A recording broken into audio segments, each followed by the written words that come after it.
Halo semua, perkenalkan nama saya Elizabeth Gabriela Kasehung. Saya dari kelas 1 MB7 jurusan Administrasi Bisnis, Prodi D4 Manajemen Bisnis.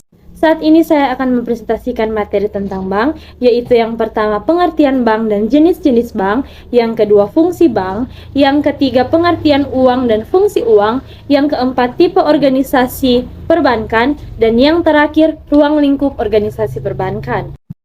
Yang pertama, pengertian bank.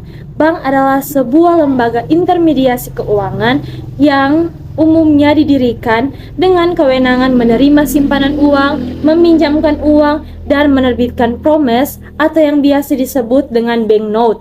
Istilah bank berasal dari bahasa Italia banca yang berarti tempat penukaran uang. Jenis-jenis bank. Jenis-jenis bank ada 4. Yang pertama, jenis bank menurut fungsinya, yaitu bank perkreditan rakyat, bank umum, dan bank sentral.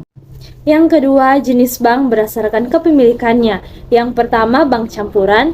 Yang kedua, bank asing. Yang ketiga, bank pemerintah. Yang keempat, bank swasta nasional. Dan yang terakhir, bank koperasi. Yang ketiga, jenis bank berdasarkan kegiatan operasionalnya, yaitu bank konvensional dan bank syariah.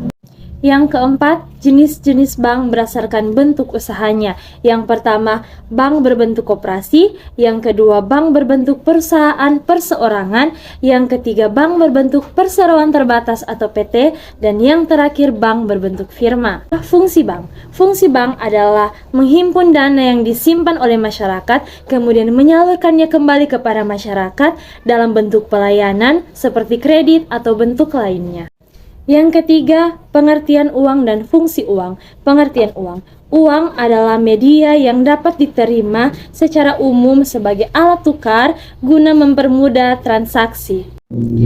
Fungsi uang. Fungsi uang terdiri dari 4 bagian. Yang pertama sebagai alat pembayaran, yang kedua sebagai alat tukar, yang ketiga sebagai alat satuan hitung, dan yang terakhir sebagai penunjang kegiatan ekonomi dan sosial.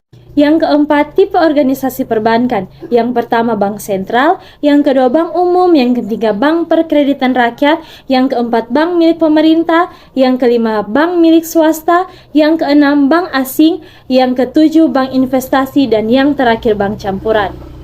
Yang kelima, ruang lingkup organisasi perbankan terdiri dari 3 macam, yaitu menghimpun dana dari masyarakat dalam bentuk simpanan berupa giro, deposito berjangka, sertifikat deposito, dan tabungan.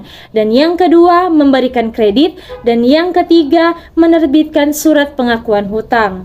Demikian presentasi saya mengenai materi tentang bank. Jika ada salah-salah kata, saya memohon maaf yang sebesar-besarnya. Semoga apa yang saya sampaikan tadi bisa berguna bagi diri saya sendiri dan bagi orang lain. Sampai jumpa di video-video selanjutnya. Terima kasih.